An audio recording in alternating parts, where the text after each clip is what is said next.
Olá pessoal, boa tarde, tudo bem com vocês? Espero que sim. Então vamos retomar hoje o estudo do Evangelho de Jesus Cristo segundo Lucas, a segunda parte, onde nós vamos falar do anúncio do anjo Gabriel à Virgem Maria. O anúncio mais importante da história, aquele sim que mudou a história da humanidade dentro do projeto de Deus. Então Maria, que era uma jovem, desposada a um homem chamado José da casa de Davi, aquela que foi concebida sem o pecado original, escolhida pelo próprio Deus para trazer ao mundo desde o princípio o seu filho Jesus, o Redentor dos homens.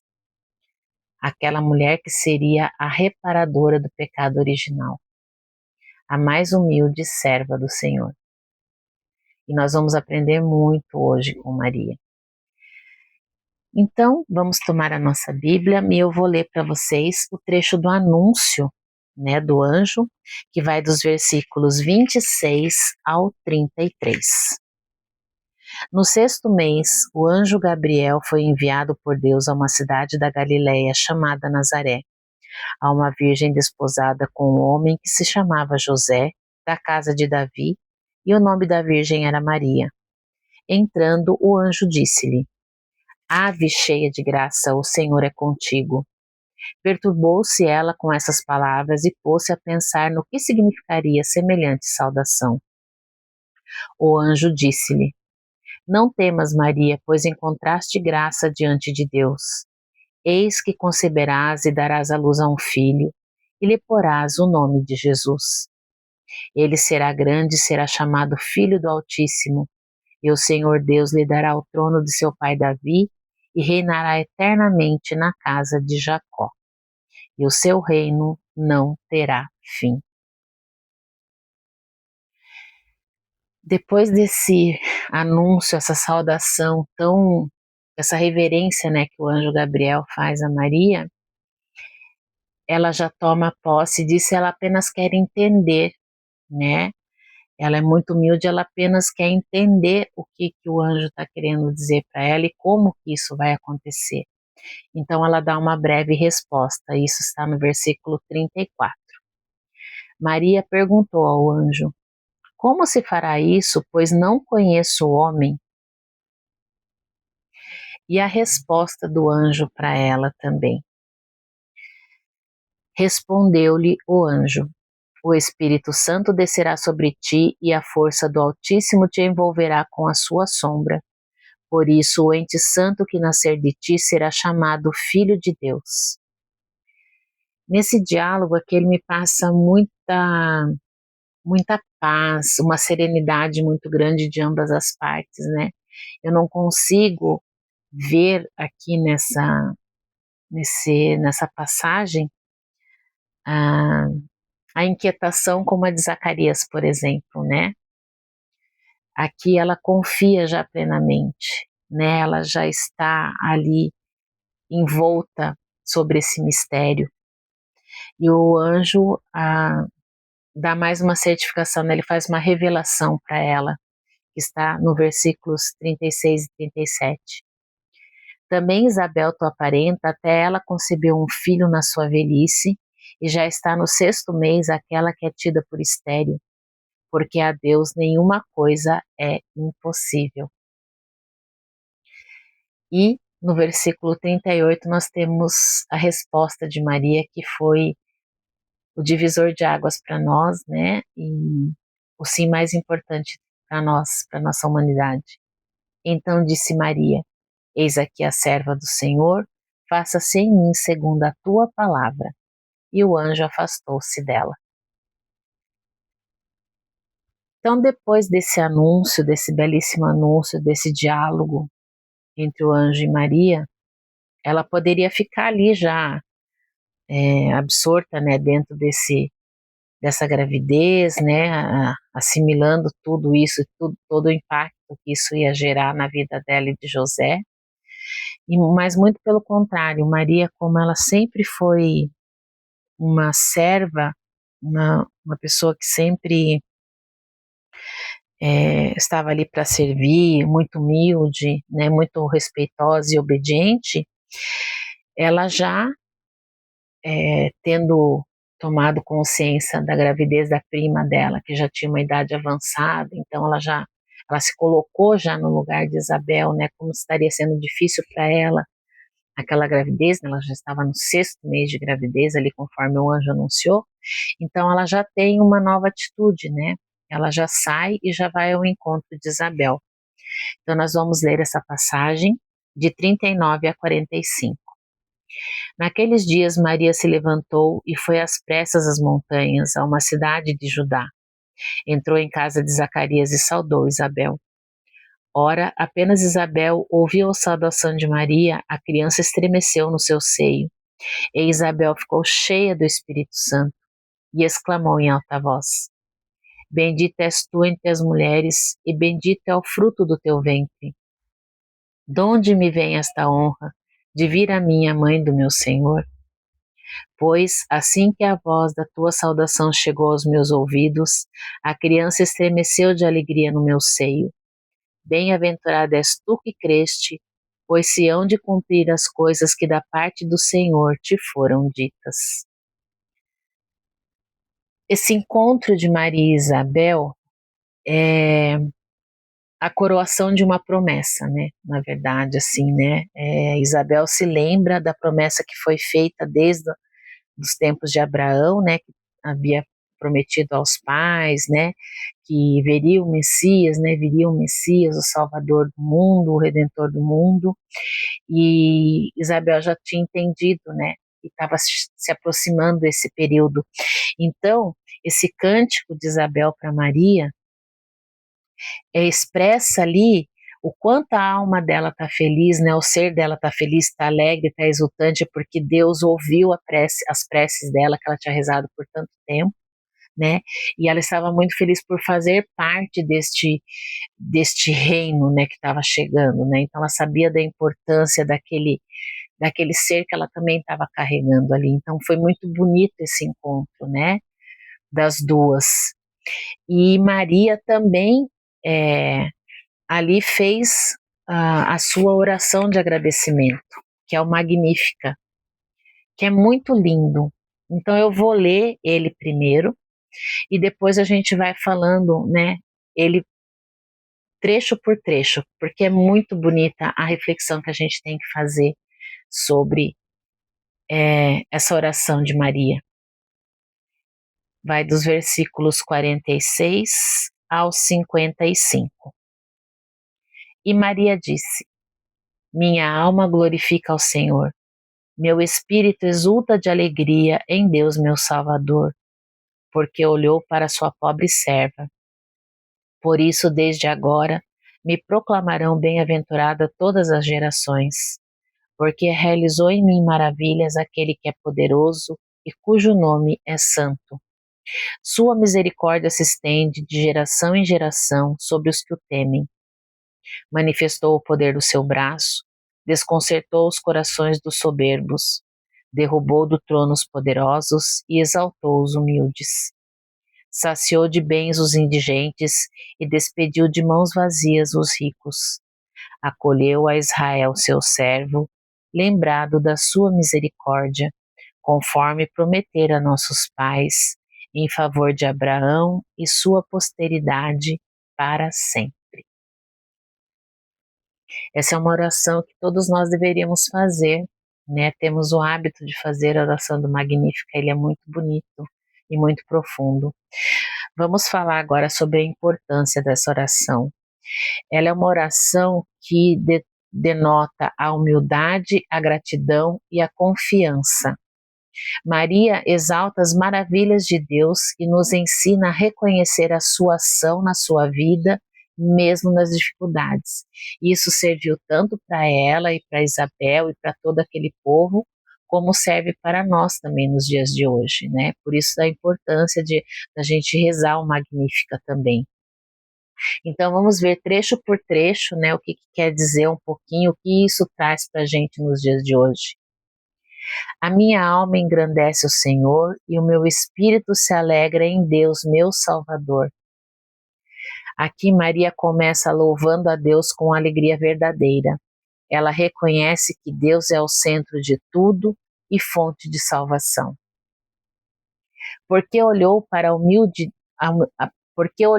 humildade de sua serva, doravante todas as gerações me chamarão bem-aventurada.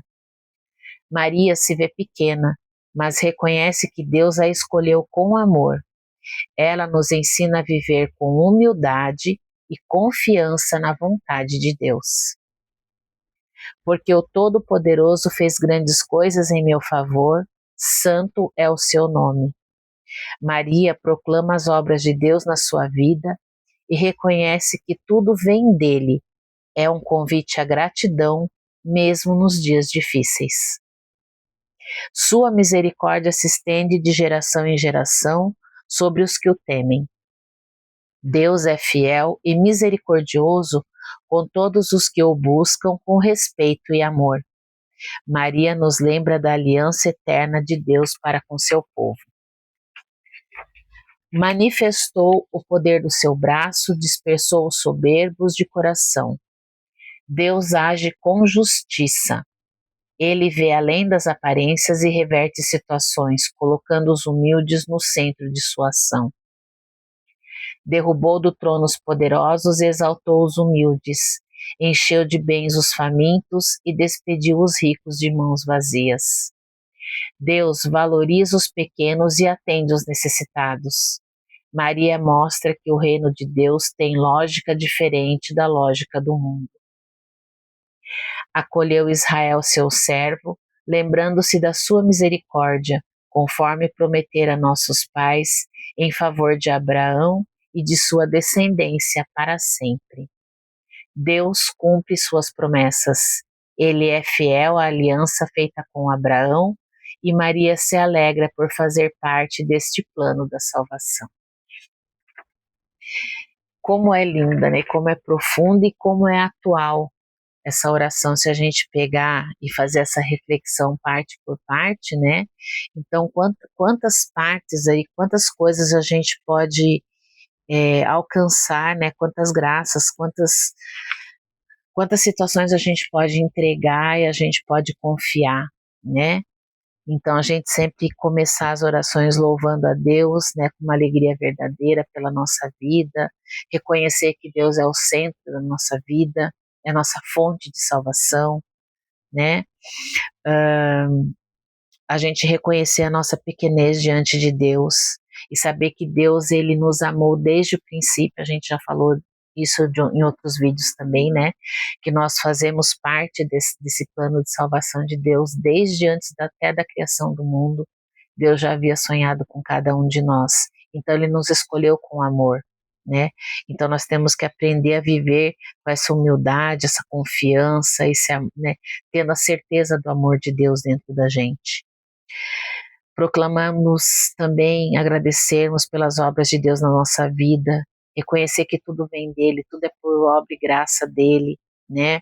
Um convite sempre a gente estar grato, mesmo nos momentos de dificuldade, mesmo nos dias difíceis, a gente aprender a louvar e agradecer ao Senhor, porque tudo a gente pode tirar ensinamentos para a nossa vida, tanto das coisas boas, dos momentos bons, mas principalmente nas dificuldades, nas adversidades, a gente saber que a gente tem um Deus que está com a gente e que tudo passa, né? Tudo passa e a gente tem que aprender a esperar o tempo dele. Ele é misericordioso com quem busca, né? Com quem tem respeito, com quem o procura, com quem demonstra amor, né? E demonstrar amor a Deus é também demonstrar amor ao próximo, né? Tá no mandamento dele, né? Amais uns aos outros como eu vos amo, né? Então a gente não pode amar a Deus sem amar o próximo, sem amar aqueles que precisam. E ele age com justiça o tempo todo, ele vê além das aparências, ele enxerga tudo. Então ele está atento a todas as nossas necessidades e sabe que ele vai exaltar aqueles que mais precisam, né? Ele vai ao encontro daqueles mais humildes, daqueles mais necessitados, daqueles que precisam mesmo da sua atenção e do seu amor. Deus, ele cumpre todas as promessas. Tudo que ele prometeu, ele vai cumprir no tempo dele.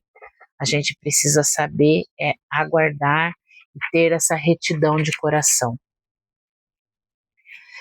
E para a gente concluir um pouco, né, falamos mais um pouco sobre essas atitudes de Maria aqui, vamos trazer a vivência de Maria para os dias de hoje. Não é fácil ser Maria nos tempos de hoje, né?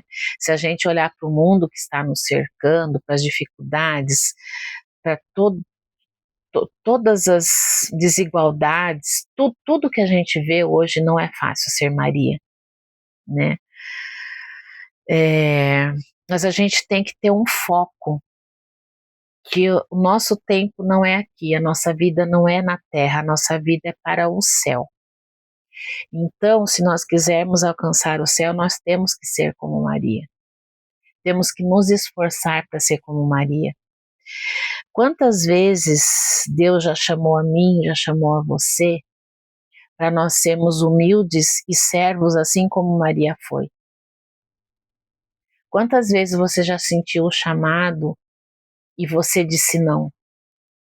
Ao contrário de Maria, que disse sim, sem entender, apenas questionou e aceitou e não titubeou na hora de dizer sim.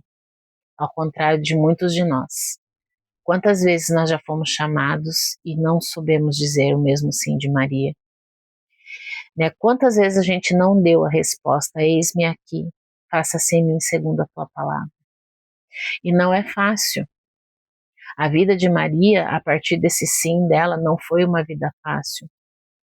Nós temos assim muitos, né, ao longo das escrituras, nos tem muitos relatos de Maria e de José, porque o foco aí não é eles, o foco é Jesus Cristo no Novo Testamento, principalmente nos evangelhos, né, nas escrituras todas. Mas a gente sabe que Maria estava sempre próxima a todos os momentos importantes de Cristo, tanto nos momentos de alegria, mas principalmente nos momentos de tristeza. Nos momentos de desafio que Jesus passou, Maria estava ao lado dele. Então, quantas vezes nós fomos para os outros que estavam em dificuldade, que estavam em momentos difíceis, o apoio como Maria foi?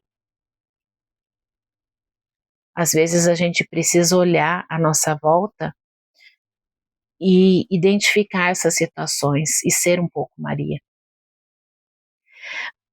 Maria ali era o retrato da pobreza da época, né? Era um povo que eles tinham uma pobreza material muito grande, né? Nazaré era tida como uma cidade onde as pessoas viviam de uma maneira muito simples, viviam até entre os animais, dormiam com os animais, era muito comum isso. Eles eram desprovidos de muita coisa, mas eles tinham algo que diferenciava aquela região das outras. Era um povo de uma fé extremamente inabalável. E Deus, ele sempre se manifestou no meio dessas pessoas. Quanto mais pobre, mais humilde era onde Deus estava, onde tinha mais pecadores, pessoas que precisavam dessa conversão. Era ali que Deus agia. Né? Deus nunca olhou para os ricos, para os grandes, para aqueles que tinham, para os soberbos, né? Ele exaltava exatamente aqueles que mais precisavam, os pequeninos, né? E Maria foi um símbolo né? Desse povo. Maria foi um exemplo de humildade e subserviência. Ela não se acomodou diante dos desafios, com tudo que lhe havia sido anunciado, largou seus afazeres e foi ao encontro de sua prima, velha, grávida, a fim de ajudá-la, sempre prestativa. Quantas vezes nós agimos como Maria? Quantas vezes a gente larga da nossa comodidade e vai ao encontro daqueles que precisam? Fazer caridade, às vezes, na nossa zona de conforto é fácil. Alguém bater na sua porta pedindo ajuda e você dá, é louvável, mas ainda é pouco para Deus. Deus quer muito mais de nós, Ele quer que a gente vá ao encontro das pessoas que precisam. Ele fez isso várias vezes, Maria fez isso várias vezes, né? Aí ela já dá um exemplo quando ela foi até Isabel e a quantos ela ajudou, né? Então a gente precisa agir como Maria, às vezes largar da nossa comunidade, sair da nossa zona de conforto, colocar mesmo mãos à obra, né? fazer com que as coisas aconteçam, sejam na sua paróquia, numa comunidade próxima a você, às vezes visitar um lar de idosos, de doentes, né, cuidar de doentes, de pessoas que precisam, levar a palavra, às vezes, para quem está precisando dessa palavra como um alimento, como um remédio, como um alento, né? Então, a gente ser como Maria foi. Essa é uma forma muito simples, muito bonita e que nos também traz muita coisa. A gente aprende muito quando a gente vai para campo, né? A gente dá, mas a gente mais recebe, porque a gente aprende, a gente vê, passa a enxergar muita coisa que às vezes dentro do nosso mundo a gente não consegue perceber.